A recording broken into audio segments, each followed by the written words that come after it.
हाँ, तो class 11th के बच्चों, ये आपके फिजिकल एजुकेशन शारीरिक शिक्षा की बुक है और यूनिट नंबर 8 है, यानी कि चैप्टर नंबर 8 है। इसमें चैप्टर का नाम है खेलों में शरीर संरचना विज्ञान और पेशी गति विज्ञान के मूल तत्व। देखो, आप लोग इस हेडिंग को पढ़कर शायद समझे ही नहीं होगे कि क्या इसका मीनिंग है। मीनिंग ये है कि खेल में कोई भी नहीं जा सकता, उसके लिए शरीर संरचना होना जरूरी होता है। बॉडी कंस्ट्रक्शन आपका कैसा है। मान लो कि आप लोग कहीं पर जाते हो और वहां पर में जाकर मतलब खेल खेलना चाहते हो, लेकिन कोच कहता है कि तुम इस लायक नहीं हो, तुम यहां से निकलो, तुम कोई और खेल देखो। जैसे कि आप गए थे फुटबॉल खेलने के लिए, लेकिन उन्होंने कहा कि तुम फुटबॉल नहीं खेल सकते, तुम्हारी बॉडी का जो संरचना है वो अलग है।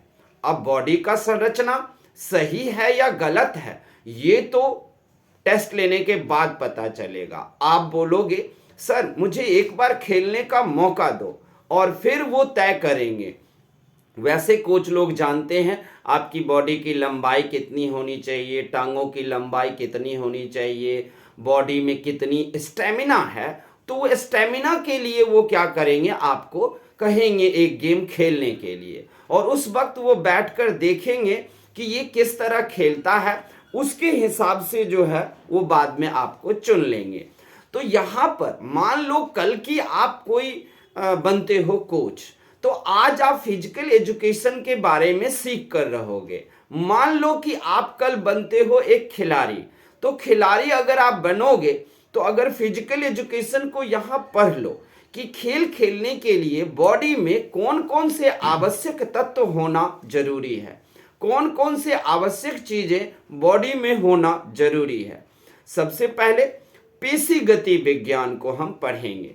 अगर आप खेल में जाना चाहते हो तो पेशी गति विज्ञान को पढ़ना होगा। पेशी गति विज्ञान को इंग्लिश में काइंसियोलॉजी बोलते हैं। तो हमें यह देखना है कि हमारा काइंसियोलॉजी कैसा है, हमारी बॉडी का बनावट कैसा है, उसमें किस तरीके का हमारा बॉडी फंक्शन करता है। मतलब जब आप खेलोगे तो आपकी गति क्या होगी, यानी कि गति का अध्ययन करना पेशीय गति विज्ञान है, जिसमें आप यानी कि आप जानते हो कि आपके बॉडी में लगभग 600 पेशियां हैं, यानी कि 600 मसल्स हैं। वो मसल्स किस तरह फंक्शन करते हैं ये बात डिपेंड करता है।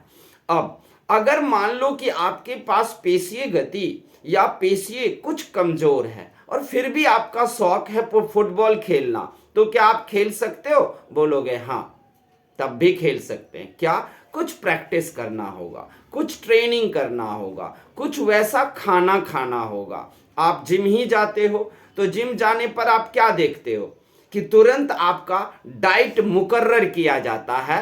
जिम के जो ट्रेनर होंगे, सर होंगे, वो आपका डाइट पूरा सुबह से शाम तक का लिखेगा कि ये आपको खाना है, तभी जिम आओ वरना ना आओ। तो अगर हम कहीं से थोड़ा कमजोर रह भी जाते हैं तो याद रखना उसे खाना खाकर और ट्रेनिंग प्राप्त करके पूरा किया जा सकता है।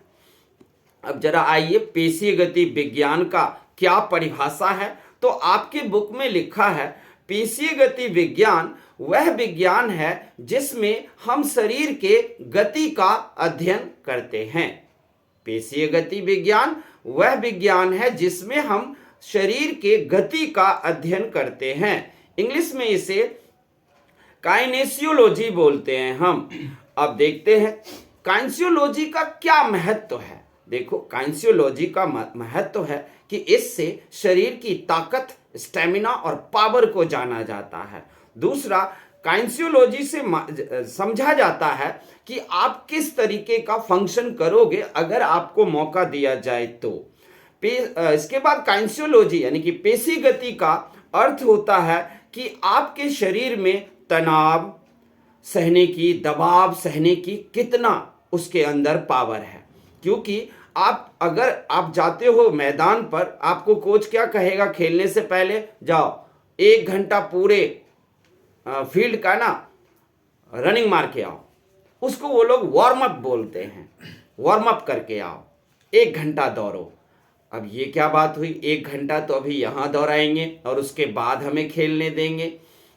वो देखना चाहते हैं कि अगर हमने इसके बॉडी पर को कष्ट दिया, अगर हमने इसके बॉडी को ज़्यादा परेशान किया तो कितना झेल सकता है ये।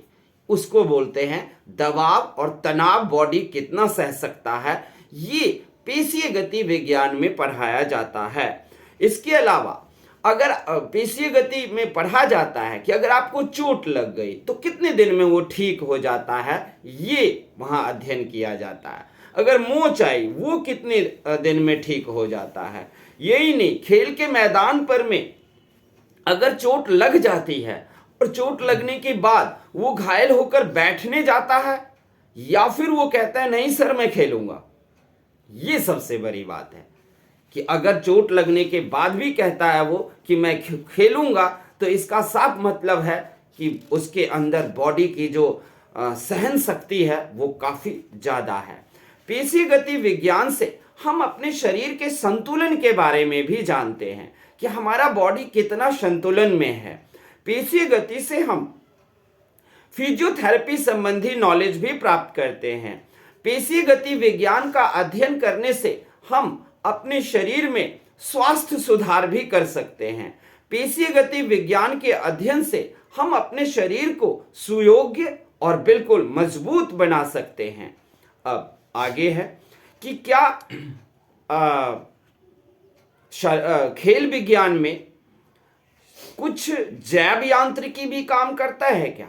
जैव यांत्रिकी मतलब आजकल आप देखोगे कि कई तरह के यंत्र आ गए हैं जो हमें खेल को सुधारने में मदद कर रहा है। वो खेल में क्या सुधारेगा, नहीं जी, वो खेल में नहीं कुछ सुधारता है। सुधारता क्या है वो, तो उसको देखोगे कि आपको विभिन्न तरह के यंत्र देंगे और उससे कहेंगे क्या, थोड़ी देर व्यायाम करो, यानी कि एक्सरसाइज करो। जब आप उससे थोड़ी देर एक्सरसाइज करोगे तो आपके बॉडी के आकार प्रकार, बॉडी का मतलब ताकत, ये सब बढ़ना शुरू हो जाता है। इसीलिए जैव यांत्रिकी का हमारे खेल विज्ञान में बहुत ही इम्पोर्टेंट महत्व है, यानी कि ये होना चाहिए। अब देखेंगे कि खेल कूद में जैव यांत्रिकी का क्या महत्व है। खेल कूद में जैव यांत्रिकी का निम्नलिखित महत्व है। पहला, तकनीकी को सुधारने में। दूसरा, नई नई तकनीकी को खोजने में। मतलब आप फुटबॉल खिलाड़ी हो तो आप गोल करने की नई नई तकनीकी सीख जाओगे अगर आप शारीरिक शिक्षा ग्रहण करते हो और खेल विज्ञान को आप पढ़ते हो, अध्ययन करते हो। तीसरा, जैव यांत्रिकी का महत्व है श्रेष्ठ परिणाम प्राप्त करना। आपको अच्छे से अच्छा परिणाम मिलेगा। इसके अलावा ज्ञान को भी बढ़ाने में सहायता मिलता है, यानी कि खेल खेलने की जो नॉलेज है ना वो आप में काफी ज्यादा बढ़ती जा रही है। इसके अलावा खिलाड़ियों में जैव यांत्रिकी आत्मविश्वास को भी बढ़ावा देता है। इसके अलावा जैव यांत्रिकी खिलाड़ियों के स्वास्थ्य को ठीक रखता है और खेल को लोकप्रिय भी बनाता है। इसके अलावा खेल उपकरण के निर्माण में भी ये सहायक है, क्योंकि आप भले ही खिलाड़ी हो लेकिन एक दिन आप सोचे कि नहीं, अगर एक ऐसा उपकरण बनता जो हमारे जंघे पर अगर बांध दिया जाता तो इससे ज़्यादा पावर मिलती है जंघे को। तो यानी कि उस तरह के उपकरण और यंत्र को भी आप बनाने वाला दिमाग प्राप्त कर लोगे। जैव यांत्रिकी का यही महत्व है। अब तीसरा है बायोमैकेनिक्स। ये बायोमैकेनिक्स क्या होता है? देखो, आप लोगों ने अगर 10th 9th पढ़ा होगा तो आपने गति के नियम पढ़े होंगे। न्यूटन के 3 गति के नियम थे, पहला, दूसरा, तीसरा। इसी को हम मोशन लॉ भी कहते हैं, यानी कि गति के 3 नियम। गति का पहला नियम, दूसरा नियम, तीसरा नियम। तो जरा याद करो कि गति का पहला नियम क्या कहता था। गति का पहला नियम कहता था कि कोई भी वस्तु अपनी विरामावस्था को तब तक बनाए रखता है जब तक कि उस पर कोई बाहरी बल कार्य ना करे। ये था। न्यूटन का दूसरा गति का नियम क्या कहता था? दूसरा गति का नियम कहता था न्यूटन का कि वस्तु के गति में परिवर्तन अगर होगा तो वो बल के समानुपाती में होगा, ये द्वितीय नियम कहा था।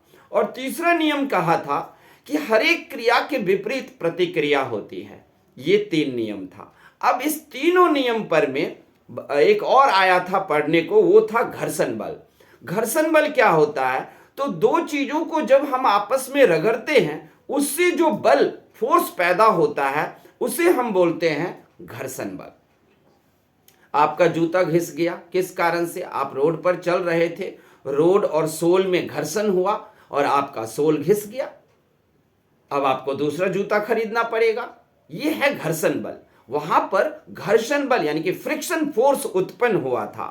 तो याद रखना कि ये चारों चीजों को यानी कि गति का पहला, दूसरा, तीसरा नियम और घर्षण बल के नियम को हम बायोमैकेनिक्स सिद्धांत कहते हैं। और इन बायोमैकेनिक्स सिद्धांत को किसी भी खिलाड़ी को जानना चाहिए, चाहे वो क्रिकेट जैसे आलसी गेम खेलता हो या फुटबॉल जैसे स्फूर्तिदायक गेम खेलता हो। जरूरी क्या है? आपको इन तीनों नियम को जानना न्यूटन के। ये तीनों नियम को अगर आप जानते हो तो आप खेल में अच्छा परिणाम दोगे, आप खेल को अच्छे ढंग से सीखोगे और बहुत ऊंचाई तक आप जाओगे खेल में। क्योंकि आप जानते हो गति का पहला नियम, कोई भी वस्तु तब तक विराम में रहता है जब तक उस पर बाहरी बल ना निकले, बाहरी बल ना लगे। इसी से रूल निकलता है इनर्शिया का, जड़त्व का रूल। इनर्शिया क्या कहता है कि if anything is in motion then it tends to remain at motion, if anything is in rest then it tends to remain at rest. मतलब अगर कोई वस्तु गति में है तो गति में ही रहना चाहता है, और अगर कोई वस्तु विराम में है यानी कि विश्राम में है तो विश्राम में ही रहना चाहता है। ये रूल है। तो बताओ, आप खेल रहे हो मैदान पर तो आप गति में हो, दौड़ भाग कर रहे हो तो आपको कोई प्रॉब्लम नहीं होने वाली। बॉडी गति में ही एक बार आ जाएगा तो गति में ही रहना चाहेगा, उससे बॉडी को कोई नुकसान नहीं पहुंचता। करना क्या है आपको? जितना बॉडी को गति में रखो उससे कोई फर्क नहीं पड़ेगा। फर्क कब पड़ेगा?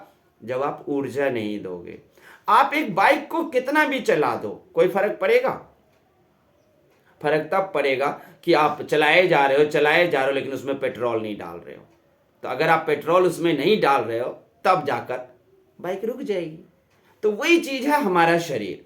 आप उसे गति में रखो, आप उससे मेहनत करवाओ, आप परिश्रम करो, कोई फर्क नहीं पड़ेगा, बशर्ते आपको खाना खाते रहना है।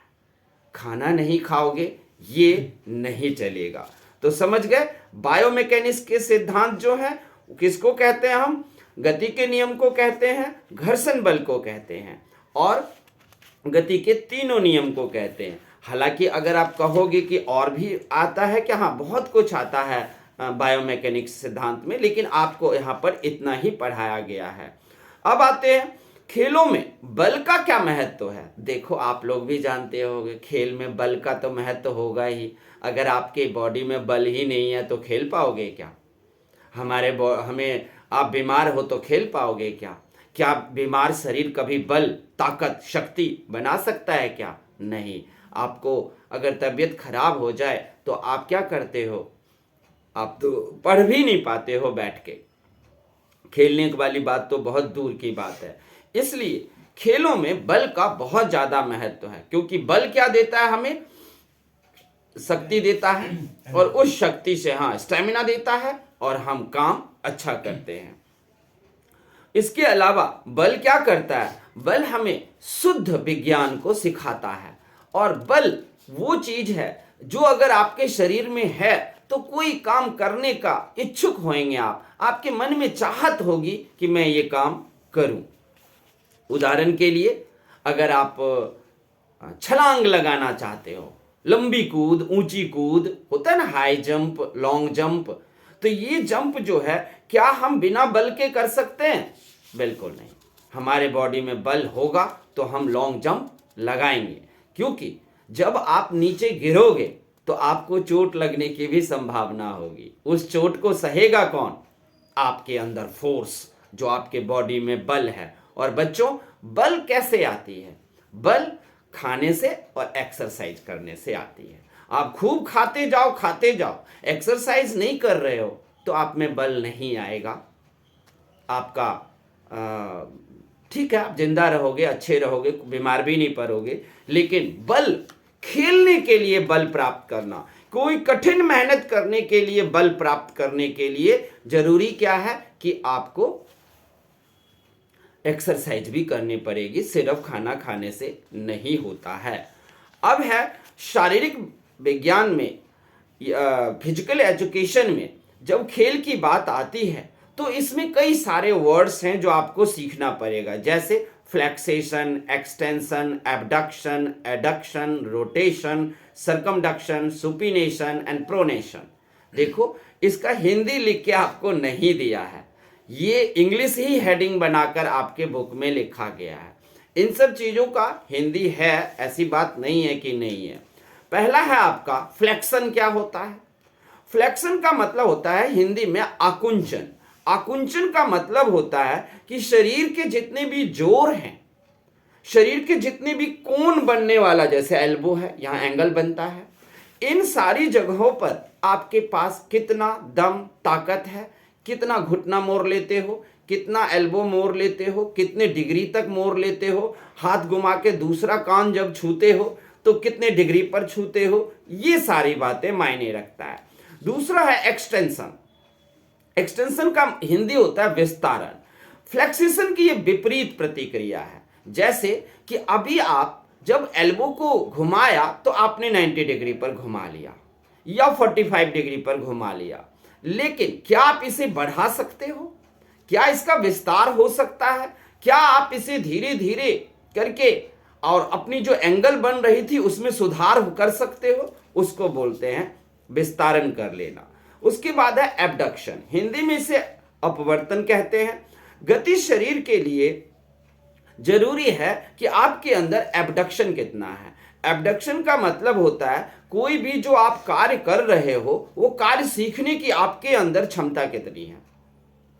अगर आपको जबरदस्ती में मेहनत करा दूं तो क्या वो बॉडी सह भी पाएगा कि नहीं? एबडक्शन है कि नहीं उसमें। उसके बाद है एडक्शन, उसको हिंदी में हम अभिवर्तन कहते हैं। एबडक्शन एक विपरीत गति है। एडक्शन गति भी शरीर के अग्रचाल तल में होता है। इस गति में शरीर का क्रियाशील भाग काल्पनिक रेखा से ब्रेन से जुड़े होते हैं और वहां पर टांग में कितना फैलाव है, हाथ में ऐसे करके कितना फैलाव है, आप अपनी टांग को कितना ज्यादा फैला सकते हो, इसको बोलते हैं। अब हम देखते हैं कि क्या जब हम खेल खेलते हैं तो गति करते हैं, भाग रहे होते हैं, दौड़ रहे होते हैं। चलो, फुटबॉल है, फुटबॉल ना किसी शरीर के खिलाड़ी के माथे के ऊपर है, आपने तितली की तरह छलांग लगाया और अपनी टांगों से मार करके सीधे गोल पोस्ट में भेज दिया। ऐसा 2 ही 3 खिलाड़ी दुनिया में कर पाते हैं। किसी के सिर पर में बॉल है, सिर के ऊपर, और ये तितली बन के उड़ा और सीधे मारा, या सिर से भी मार के गोल कर देते हैं, लेकिन बॉल बहुत ऊंचे हवा में थी, उसे तितली बनकर वहां तक उछलना पड़ा। लेकिन क्या उछल के उसका काम बन जाएगा? नहीं, उसको एंगल सीखना होगा कि बॉल वहां पर है तो बॉल किस एंगल में है और मुझे अपनी टांगों का कौन सा कोण एंगल बनाना है और तब बॉल को मारना है और सीधा बॉल गोल पोस्ट में। तो गति के बहुत सारे तब आपको प्रकार का मतलब होता है कि आप किस एंगल पर गति करते हो, किस एंगल पर दौड़ रहे हो फील्ड पर, किस एंगल पर आपने बॉल को पकड़ने की कोशिश की, किस एंगल पर में आपने हॉकी स्टिक को पकड़ने की कोशिश की, ये सारे डिपेंड करता है। इसके अलावा है बॉडी में हलचल। देखो, एक और फिजिकल एजुकेशन में पढ़ना पड़ता है कि आपकी बॉडी में हलचल कितनी है। आप जैसे बैठे रहते हो तो कई बच्चों को देखोगे बैठा हुआ है और वो पेन लेकर के क्या करेगा, हमारी बात भी सुन रहा हो लेकिन वो पेन लेकर ऐसे ऐसे ऐसे ऐसे करता रहेगा, वो नहीं करेगा तो ऐसे ही हाथों करता रहेगा। इसको बोलते हैं हम बॉडी के अंदर हलचल करना, हलचल होते रहना।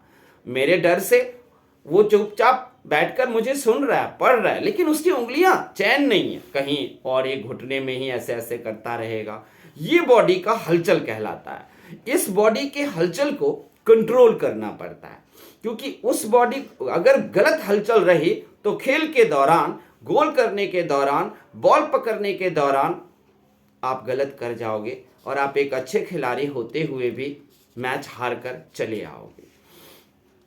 तो ये सारी चीजें हैं जो आपको बॉडी के हलचल के रूप में पढ़ाया जाता है। हलचल बहुत तरह का होगा, सामने से हलचल, चुपचाप शांतिपूर्वक हलचल, खेलते हुए हलचल, ये सब होते हैं। अब देखना है कि बॉडी का अक्ष क्या है। तो आप कभी अपने सोचे हो कि बॉडी में अक्ष कहाँ है? अक्ष का मतलब क्या होता है? एक्सिस। अक्ष का मतलब क्या होता है?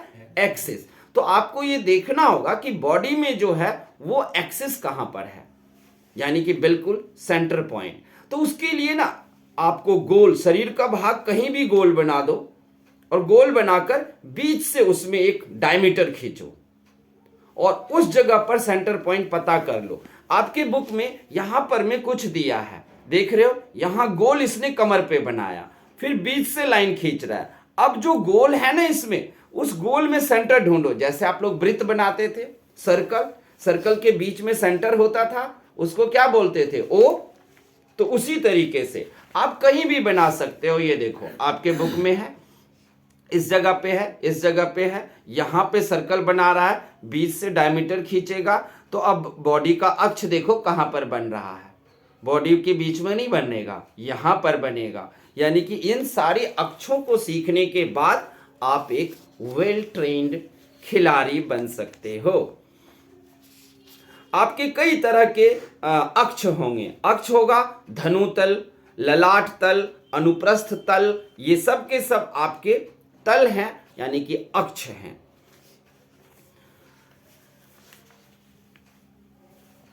तो ये था आप लोगों का 8th chapter, 8th unit physical education का। खेल में जब आप लोग जाओगे तो आपकी शारीरिक संरचना कैसी होनी चाहिए, इसके बारे में ये आपको सिखाया। यूं ही आप लोग खेल में नहीं चले जाओगे। खेल में जाने से पहले शरीर के स्टेमिना, शरीर के अक्ष, शरीर के तल, शरीर के बल, शरीर के गति, इन सब को समझना होगा आपको, तब जाकर आप इसमें अच्छा खिलाड़ी बन सकते हो। अन्यथा खेल में ना जाएं। आप बिना मतलब खेल खेलने चले जाओगे, बॉडी में कोई एक ऐसा मोच लेकर आ जाओगे, कहीं से कोई नस टेढ़ी हो जाएगी और जिंदगी भर वैसे ही रह जाओगे। इसलिए खेल खेलने से पहले ट्रेनर होना जरूरी है। वो हमारे शरीर को पहचानेंगे। आप खुद भी पहचान सकते हो। अगर आपने ये फिजिकल एजुकेशन की किताब पढ़ लिया है और ये चैप्टर यूनिट पढ़ लिया है 11th क्लास का, तो यहां से जान लो कि क्या मैं खेल खेलने के लायक हूं, क्या खिलाड़ी बनने के लायक हूं। इसमें जितने नियम दिए हैं, क्या वो सारे नियम हमारा बॉडी फॉलो करेगा तो खिलाड़ी बनना। नहीं तो बहुत सारे लोग बिना स्टडी के खेल खेलने में घुस गए और उसके बाद उनको क्या हुआ, वो अपाहिज होकर खेल के मैदान से आए और पूरी जिंदगी। आप जानते हो कि आप पुशअप कभी किए हो? पुशअप करना या दंड बैठक करना, तो पुशअप करने का भी एक नियम है, आप उसी नियम पर करोगे। अगर उस नियम पर आप नहीं करते हो तो आप कोई ना कोई बॉडी में परेशानी ले आओगे या फिर दिमाग को भटियारा और मूर्ख बना दोगे। इसीलिए पुशअप भी ऐसे नहीं की जाती है। किसी ट्रेनर से कभी किसी से पूछा कि पुशअप करने का रूल क्या है? नहीं पूछा, बस सीधे लेट गए और एकदम पुशअप मारने लगे। हमारे बहुत बॉडी में दम है, मैं तो 50 मार दूंगा। कोई बात नहीं, 50 मार दो, दिमाग को मूर्ख ही बना रहे हो और कुछ नहीं बना रहे हो। इसीलिए पहले कोई ट्रेनर होगा, कोई सर होंगे, उनसे प्रशिक्षण लेंगे, नियम जानेंगे, उसके बाद ही हम ऐसा करेंगे। तो ऑनलाइन के बच्चों, आपको ये यूनिट टेस्ट का 8th unit physical education class 11 का कैसा लगा? आप हमारी गलतियों को बताना और लाइक सब्सक्राइब करते रहना। थैंक यू, धन्यवाद।